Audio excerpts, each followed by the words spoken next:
میں S P باغ اور D C باغ ان کو مخاطب کرتے ہوئے ان کے جو سینئرز ہیں انسپیکٹر جنرل پولیس اور چیف سیکرٹری اور حکومت آزاد کشمیر اور اداروں کو آج کی جو انہوں نے یہ حرکت کی ہے، بونڈی حرکت کی ہے کہ آپ نے یہاں پہ تاثر دیا جناب کہ یہ پروگرام آپ کی اجازت سے ہو رہا ہے، قطعاً یہ بات نہیں ہے۔ آپ کو ابھی صدارتی آرڈیننس کا وہ جھٹکا بھول گئے آپ کہ آپ دوبارہ اسی حرکت پہ آ گئے؟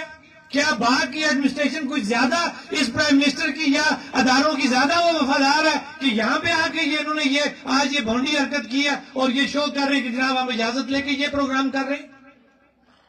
اگر ہم اخلاقیات کے اندر رہتے ہوئے، قانون ضابطے کے اندر رہتے ہوئے ہم اپنے پروگرام کر رہے ہیں تو آپ کو کیا ضرورت ہے کہ آپ انتشار کی بات کریں؟ آج جو آپ نے غلطی کی ہے یہ آپ کی آخری غلطی ہے۔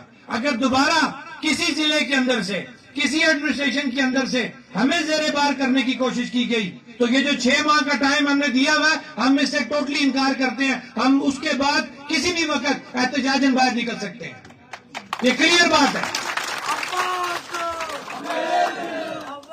ہم کسی کے پابند نہیں ہیں، عوام باشعور ہے۔ یہ اس وقت دیکھیں نا اجتماع ہے، رات کا کیا پیر ہو گیا، کون سی ٹریفک روکی، کون بندہ تنگ ہوا، کسی جگہ پہ قانون کی کوئی خلاف ورزی نہیں ہوگی۔ جب لوگ باشعور ہو گئے ہیں، وہ آپس میں بیٹھ کے بات چیت کر رہے ہیں تو پھر آپ کو کیا پرابلم ہے؟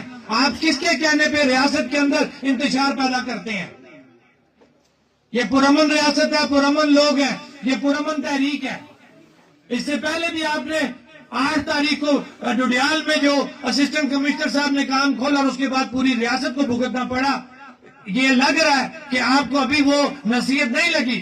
کوئی اور یہاں پہ شاہ سے زیادہ شاہ کے وفادار ملازمین ہیں تو ان کو میں یہ بتانا چاہتا ہوں کہ آپ اپنی نوکری کریں۔